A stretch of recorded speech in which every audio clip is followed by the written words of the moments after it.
Shalom, shalom, shalom. Bienvenue à notre émission Parole de vie. Et bien aimé, ce matin, notre terme s'intitule L'homme, Dieu et ses semblables. Nous devons savoir, mes bien-aimés, que l'homme est au centre de tout. Au-dessus de lui, il y a Dieu, et à côté de lui, il y a ses semblables. Et donc, il y a un comportement que l'homme doit afficher par rapport à ces deux éléments plus importants. D'une part, il y a Dieu, et de l'autre côté, il y a ses semblables. Comme il est la plaque tournante de la vie sur terre, nous sommes obligés de connaître la manière dont l'homme doit se comporter envers Dieu, il doit se comporter envers ses semblables. Mais sinon, mes bien-aimés, nous allons utiliser deux versets les plus importants. Le premier, c'est Psaume 1. Le Psaume 1 du premier jusqu'au 6e verset. Il est dit ceci, nous lisons au nom de Jésus. Heureux l'homme qui ne marche pas selon les conseils de méchants, qui ne s'arrête pas sur la voie de pécheurs et qui ne s'assit pas en compagnie de moqueurs, mais qui trouve son plaisir dans la loi de l'Éternel et qui la médite nuit et jour.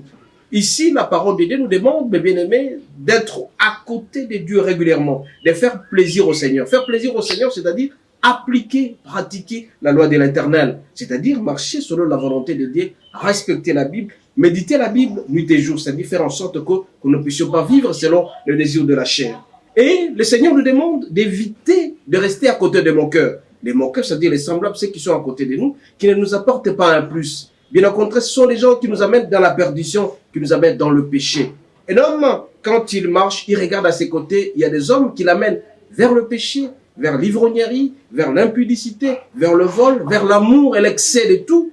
Cet homme-là est appelé à pouvoir se retirer, mes bien-aimés. Donc, envers ce semblable, il faut éviter de suivre les mauvais chemins. Mais par contre, on doit trouver plaisir auprès du Seigneur Jésus. On doit trouver plaisir auprès de Dieu. Parce qu'il est dit encore une fois, il est comme un arbre planté près d'un cours d'eau qui donne son fruit à sa saison et dont le feuillage se flétrit point. Tout ce qu'il fait lui réussit. L'homme qui aime Dieu, l'homme qui marche selon la volonté de Dieu, l'homme qui respecte les commandements, l'homme qui médite nuit et jour la parole de Dieu, c'est cet homme-là, mes bien-aimés, qui sera considéré comme étant un arbre qui reste à côté d'un cours d'eau.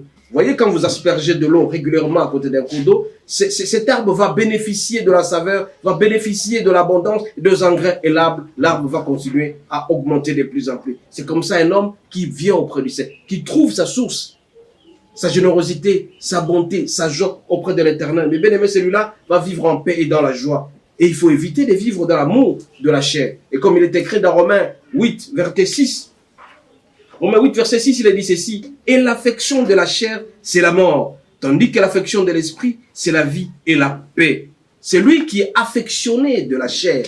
C'est-à-dire, c'est lui qui aime vivre. C'est lui, par exemple, qui est affectionné à la bière, qui est affectionné aux femmes d'autrui, qui est affectionné à faire n'importe quoi. Celui-là, la chair, c'est égal la mort. Comme il est écrit, le salaire du péché, c'est la mort. Mais on nous demande de pouvoir nous affectionner des choses d'en haut. Les choses d'en haut, c'est-à-dire un homme qui aime vivre dans l'esprit, le spirituel, le surnaturel. C'est celui-là, mes bien-aimés, qui va connaître la vie, la joie. Parce qu'ici, nous sommes en train de parler des comportements d'un homme envers Dieu et envers ses semblables. Mais l'homme qui se laisse entraîner régulièrement dans la perdition, celui-là va mourir.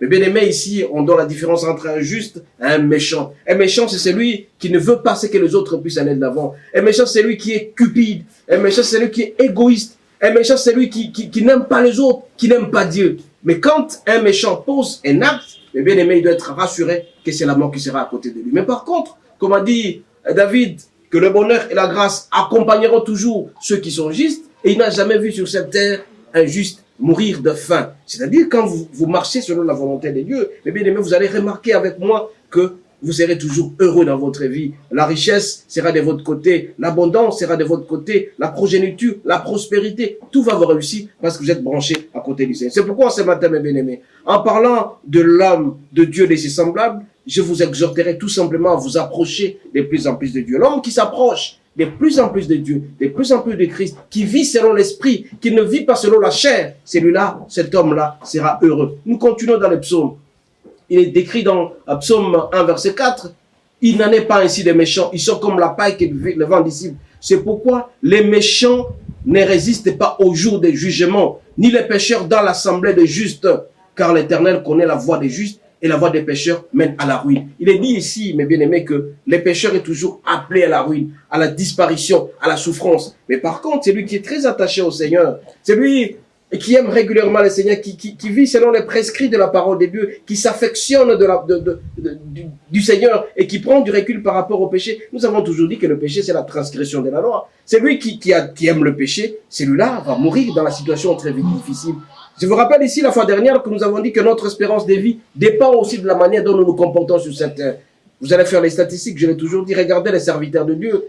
La plupart des gens, c'est eux qui font longtemps sur terre parce qu'ils pratiquent la parole de Dieu. Regardez les statistiques par rapport aux évêques. Pour l'instant, l'homme le plus vieux du monde, c'est celui qui sert Dieu régulièrement et qui peut atteindre 106, 105, 110 ans même. Parce qu'il sert Dieu, il prend du recul par rapport au péché. Vous aussi, mes bien-aimés qui me suivez à cet instant, je vais tout simplement vous demander de pratiquer la parole de Dieu. Et cette pratique, elle n'est pas facile, mais il faut tout simplement demander la présence du Saint-Esprit. La fois dernière, nous avions parlé de la Pentecôte du Saint-Esprit. À travers la Pentecôte, le Saint-Esprit est descendu sur nous. Nous aussi, nous avons le droit de vivre dans la joie, en marchant selon la volonté de Dieu. Nous devons faire plaisir au Seigneur. Nous devons éviter de faire plaisir aux moqueurs, c'est-à-dire aux méchants. Ce sont les méchants. Si vous remarquez à côté de vous, il y a un méchant qui ne vous amène que dans la perdition, qui ne vous amène que dans les moqueries, celui-là est appelé à vous amener dans la ruine et dans la mort. Vous aussi, mes bien-aimés. En ce matin, on est en train de parler de notre parole de vie. Tout simplement vous exhorter de regarder votre position par rapport à Dieu. Est-ce que vous faites plaisir au Seigneur? Le plaisir au Seigneur, c'est-à-dire vous marchez selon le respect des commandements de l'Éternel, les 10 commandements que Moïse nous a laissés, et aussi marcher selon la volonté de Dieu, c'est-à-dire en faisant plaisir. Vous qui êtes dans les couples, par exemple, est-ce que vous faites plaisir à vos enfants? Vous faites plaisir à votre épouse? Est-ce que vous faites plaisir aux hommes qui vous entourent?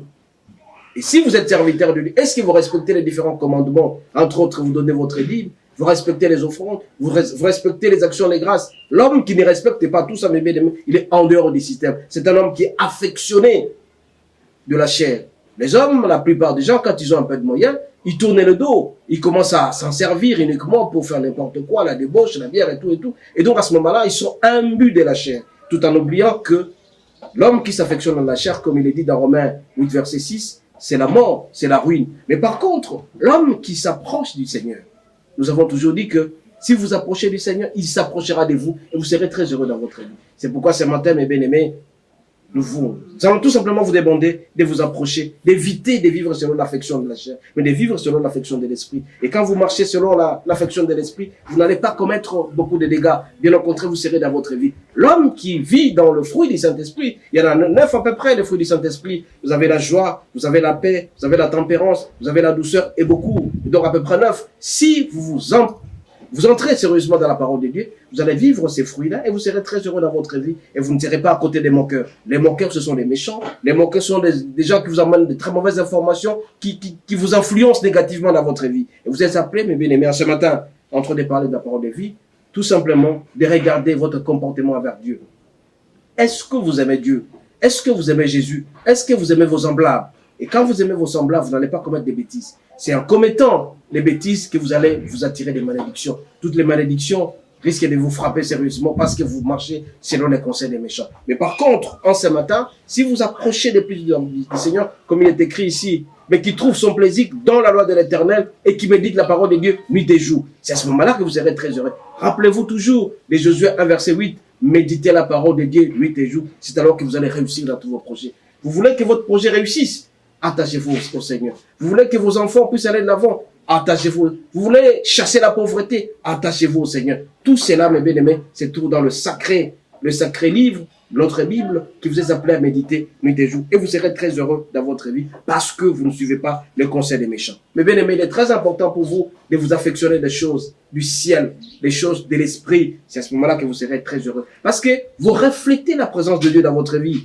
Nous avons été créés à l'image de Dieu. Comme nous reflétons le Seigneur, nous devons vivre dans la joie. Un homme qui est créé par Dieu ne peut pas souffrir. Un homme qui est créé par Dieu doit être très heureux dans sa vie parce qu'il marche selon la volonté de Dieu. Mais si par contre vous trébuchez, vous allez à côté de méchants, vous allez souffrir sérieusement. Raison pour laquelle, ce matin, je vais tout simplement vous demander de méditer sérieusement les 2 versets les plus importants. Psaume 1, du 1er jusqu'au 6e verset, et Romains 8, verset 6, là où vous allez vous affectionner des choses de l'esprit et non des choses de la chair. En ce matin, mes bien-aimés, en train de parler de notre parole de vie, je vais tout simplement vous exhorter à vous attacher, à faire plaisir au Seigneur. Plus vous allez faire plaisir au Seigneur, c'est-à-dire en évitant le péché, et plus vous serez très heureux dans votre vie. Mais plus vous allez développer l'antipathie envers Dieu, l'antipathie envers les choses du ciel, Et plus vous allez souffrir sérieusement, vous allez traverser les ruines, et votre séjour sur terre ne sera pas très long, ce sera la souffrance la plus accablante. Mais bien aimé, je vous demanderai tout simplement d'être juste en l'instar d'Abraham, en l'instar de Jacob, en l'instar de Joseph, en l'instar de David. Tous ont trouvé les plaisirs dans Jésus, dans Dieu. Donc c'est très important pour vous de méditer la parole de Dieu. C'est quand vous allez lire régulièrement la parole de Dieu, donnez cette discipline et vous serez très heureux. Vous allez vous approcher du ciel et vous serez très heureux dans votre vie. Mais par contre, si vous vous êtes laissé emporter par le moqueur, par le méchant, ça sera la souffrance à votre côté. Que Dieu Seigneur nous bénisse ce matin, où sa parole a été prêchée, a été propagée. Sérieusement, soyez attachés au Seigneur, soyez attachés à la parole de Dieu et vous serez très heureux. Nous allons prier. Notre Dieu, notre roi, ce matin où tu nous apprends la parole de Dieu dans la méditation des psaumes 1, du 1er jusqu'au 6e verset, tu nous demandes, notre Dieu, de trouver plaisir auprès de toi et de prendre du recul par rapport au bon cœur. Nous te demandons, Seigneur, que nous puissions être affectionnés des choses de l'esprit. C'est alors seulement que nous allons réussir dans tout ce que nous allons faire. Je demande en ce matin à ceux qui me suivent en cet instant, Seigneur, qu'ils aient la pratique de la parole en lisant régulièrement la Bible. C'est cette parole qui fera en sorte qu'ils soient très heureux et qu'ils puissent te rapprocher de plus en plus de toi. Seuls nous sommes incapables, Seigneur, mais avec ta force, la force de l'esprit, de l'intelligence et de la sagesse, l'Esprit Saint, nous allons réussir. Que ceux qui me suivent à cet instant, Seigneur, reçoivent et qu'ils reçoivent le Saint-Esprit, esprit de l'intelligence et de la sagesse, qu'ils ne soient guidés que par ta parole et non par leurs instincts. Nous t'avons ainsi prié au nom de Jésus. Amen. Amen. Amen. Amen.